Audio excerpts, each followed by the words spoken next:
नमस्कार मित्रों, आप सभी का सर्वोच्च भारत में स्वागत है। पिछली वीडियो में हमने आपको बताया था श्री कृष्ण के कहने पर महाराज उग्रसेन ने रासु यज्ञ करने का निश्चय किया और प्रद्युम्न ने उस यज्ञ को संपन्न करने की जिम्मेदारी ली। वे अपने भाइयों, योद्धाओं और यादव सेनाओं को लेकर दिग्विजय के लिए निकल पड़े। यदि आपने वो वीडियो नहीं देखी तो उस वीडियो को आप नीचे डिस्क्रिप्शन में दिए गए लिंक पर क्लिक करके देख सकते हैं।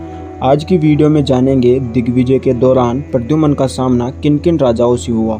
वीडियो में आप अंत तक बने रहिए और यदि चैनल पर पहली बार आए हैं तो चैनल को सब्सक्राइब करके बेल आइकन का बटन प्रेस कर दीजिए। प्रद्युम्न देवराज इंद्र के दिए हुए रथ पर सवार होकर अपनी सेना के साथ सबसे पहले कच्छ देश को जीतने के लिए उसी प्रकार गए जैसे पूर्व काल में भगवान शंकर ने त्रिपुर को जीतने के लिए रथ से यात्रा की थी। कच्छ देश का राजा शुभ्र शिकार खेलने के लिए निकला था। जब उसे यादवों की सेना के बारे में पता चला तो वह अपनी राजधानी हालापुरी को लौट आया और वहां से राजा शुभ्र अत्यंत हर्षित होकर तत्काल सोने की मालाओं से अलंकृत 500 हाथी, 10,000 घोड़े और 20 बार सुवर्ण लेकर प्रद्युम्न के सामने आया। उसने अपने दोनों हाथ पुष्पहार से बांधकर प्रद्युम्न को प्रणाम किया और उन्हें भेंट दी। इससे प्रसन्न होकर प्रद्युम्न ने राजा शुभ्र को रत्नों की बनी हुई एक माला पुरस्कार के रूप में दी और उसके राज्य पर पुनः उसी को प्रतिष्ठित किया। वहां से प्रद्युम्न अपनी सेना के साथ कलिंग देश को जीतने के लिए गए। उनके साथ फहराती पताकाओं से सुशोभित उत्तम सेनाएं थी। उन्हें देखकर ऐसा लगता था मानो मेघों की मंडली के साथ देवराज इंद्र यात्रा कर रहे हो। प्रद्युम्न को अपने देश आता देख कलिंगराज अपनी सेना तथा शक्तिशाली हाथी सवार को साथ उनसे युद्ध करने के लिए आ गया। कलिंग नरेश को आया देख धनुर्धरों में श्रेष्ठ अनिरुद्ध ने अपना रथ सेना के आगे खड़ा किया और उसकी सेनाओं के साथ युद्ध करने लगे। अपने धनुष की बार बार टंकार करते हुए वीर अनिरुद्ध ने 100 बाणों से कलिंगराज को 10-10 बाणों से उसके रथियों और हाथियों को घायल किया। यह देख उनके अपने और शत्रु पक्ष के सभी योद्धाओं ने साधु कहकर उन्हें शाबाशी दी। उनके बाण समूहों से कितने ही वीरों के 2 टुकड़े हो गए, हाथियों के मस्तक कट गए और घोड़ों के पैर कट गए, रथों के पहिए चूर चूर हो गए, घोड़े और उनके साथ साथ चलने वाली काल के गाल में चले गए, रथी और सारथी आंधी के उखाड़े हुए वृक्षों के समान धराशायी हो गए। शत्रु की सेना भागने लगी। अपनी सेनाओं को भागते देख हाथी पर बैठा हुआ कलिंगराज बड़े रोष से आगे बढ़ा। उसका कवच छिन्न भिन्न हो गया था। उसने तुरंत ही 72 बार लोहे की बनी हुई भारी गदा अनिरुद्ध पर चलाई और अपने हाथी के द्वारा बड़े बड़े वीरों को गिरता हुआ बलवान कलिंगराज मेघ के समान गर्जना करने लगा। उस गदा के प्रहार से अनिरुद्ध युद्ध स्थल में ही रथ पर गिर पड़े और मूर्छित हो गए। अनिरुद्ध को मूर्छित देख यादवों के क्रोध की सीमा नहीं रही। उन्होंने तत्काल तीखे और चमकीले बाणों द्वारा कलिंगराज को चोट पहुंचाना आरंभ किया। कलिंगराज ने भी उस समय कुपित होकर अपने धनुष पर प्रत्यंचा चढ़ाई और बार बार उसकी टंकार करके अपने बाणों से शत्रुओं के बाणों को चूर चूर कर दिया। तब श्री कृष्ण के भाई बलवान गद ने गदा लेकर बाएं हाथ से उसके हाथी पर प्रहार किया, फिर अर्धचंद्राकार बाण से उसको चोट पहुंचाई। उस प्रहार से वो हाथी छिन्न भिन्न होकर इस प्रकार बिखर गया मानो इंद्र के वज्र की चोट से कोई शिलाखंड बिखर गया हो। कलिंगराज हाथी से गिर पड़ा और अपनी विशाल गदा लेकर उसने गद को मारा और गद ने भी तत्काल कलिंगराज पर गदा से आघात किया। कलिंगराज और गद में वहां घोर युद्ध होने लगा। उनकी दोनों गदाएं आग की चिंगारियां बिखेरती हुई चूर चूर हो गई। तत्पश्चात गद ने कलिंगराज को पकड़कर समरभूमि में दे मारा। जैसे गरुड़ किसी सांप को पटक कर खींचता हो, उसी प्रकार गद अपने हाथ से कलिंगराज को घसीटने लगे। गदा के प्रहार से पीड़ित कलिंगराज की हड्डियां चूर चूर हो रही थी। वह महात्मा प्रद्युम्न की शरण में आ गया। उसने भेंट देकर कहा, आप देवताओं के भी देवता परमेश्वर हैं।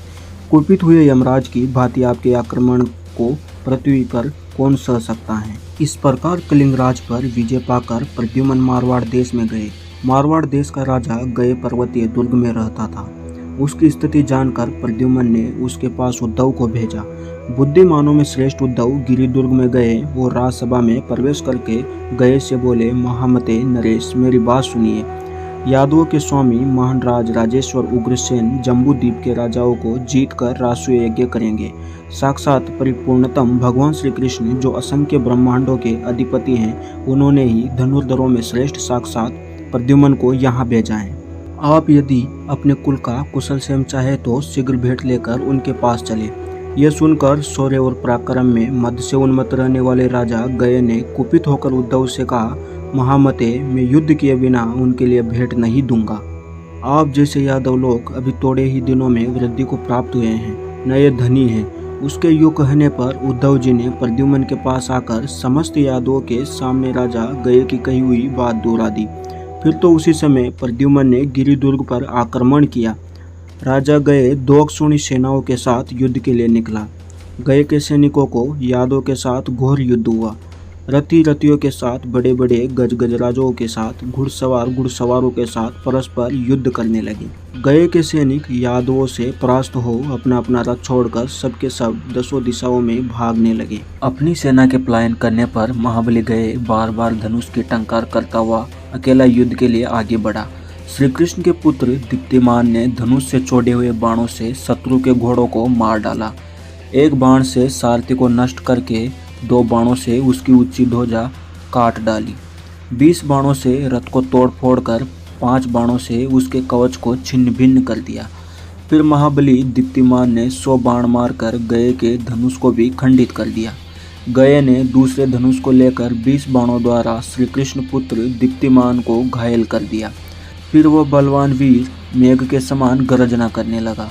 सम्रांगण में उसके प्रहार से दीप्तिमान के हृदय में कुछ व्याकुलता हुई, तथापि उन्होंने एक ज्योतिर्मयी सुदृढ़ शक्ति हाथ में ली और उसे घुमाकर राजा गए के ऊपर चला दी। उस शक्ति ने राजा के हृदय को घायल करके उसका बहुत रक्त पी लिया। गए भी सम्रांगण में गिरकर मूर्छित हो गया। दीप्तिमान अपने धनुष की कोटि शत्रु के गले में डालकर उसे घसीटते हुए प्रद्युम्न के सामने उसी प्रकार ले आए जैसे गरुड़ किसी नाग को खींच लाया हो। उस समय मानव तथा देवताओं की धुंदुभियां एक साथ ही बज उठी। देवता आकाश से और मनुष्य भूतल से फूलों की वर्षा करने लगे। तब गए ने भी श्री कृष्ण पुत्र प्रद्युम्न के चरणों का पूजन किया। वहां से प्रद्युम्न अवंतिकापुर को गए। उनके आगमन सुनकर मालव नरेश जयसेन ने उनकी भली भांति पूजा की। वे प्रद्युम्न के प्रभाव को जानते थे, अतः उनसे अपनी पराजय स्वीकार करके उन्होंने बड़े बूढ़ों को बुलवाया और उनके द्वारा प्रद्युम्न को उत्तम भेंट सामग्री अर्पित की। वहाँ अपने पिता की बुआ राजादी देवी को प्रणाम किया और अपने पिता के पुपेरे भाई विंद और अनुविंद को गले से लगाया। वहाँ से प्रद्युम्न माहिष्मतीपुरी को गए और यादव तथा अपने सैनिकों के साथ वहाँ उन्होंने नर्मदा नदी के दर्शन किए। उसके तट पर छावनी डालकर प्रद्युम्न यादव के साथ इस प्रकार विराजमान हुए मानो देवताओं के साथ देवराज इंद्र शोभा पा रहे हो। माहिष्मतीपुरी के राजा इंद्रनील बड़े ज्ञानी थे। उन्होंने महात्मा प्रद्युम्न के पास अपना दूत भेजा। दूत ने प्रद्युम्न के शिविर में आकर हाथ जोड़कर प्रणाम किया और बात सबके सामने दूत ने इस प्रकार कहा। दूत बोला, प्रभु, हस्तिनापुर के राजा बुद्धिमान धृतराष्ट्र ने इन अत्यंत बलवान वीर इंद्रनील को माहिष्मतीपुरी के राज्य पर स्थापित किया है, अतः ये किसी को बलि या भेंट नहीं देंगे। दुर्योधन की स्वेच्छा से ही द्रव्यराशि भेंट करते हैं, भला नहीं। आप लोग युद्ध कर सकते हैं, परंतु यहाँ युद्ध से कोई लाभ नहीं होगा।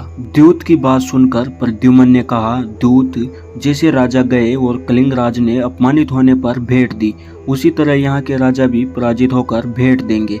माहिष्मती के राजा बड़े राजाधिराज बने हैं, परंतु ये महाराज उग्रसेन को नहीं जानते।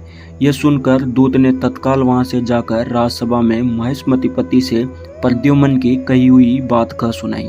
माहिष्मती के राजा ने देखा कि यादव की सेना बहुत विशाल है, अतः उनसे युद्ध करना ठीक न होगा।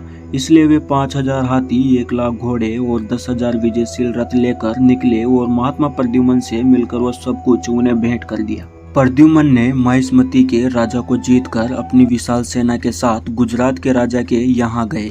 जैसे पक्षीराज गरुड़ अपनी चोंच से सर्पों को पकड़ लेते हैं, उसी प्रकार श्री कृष्ण पुत्र प्रद्युम्न ने गुर्जर देश के अधिपति महाबली ऋषियों को सेना द्वारा जा पकड़ा।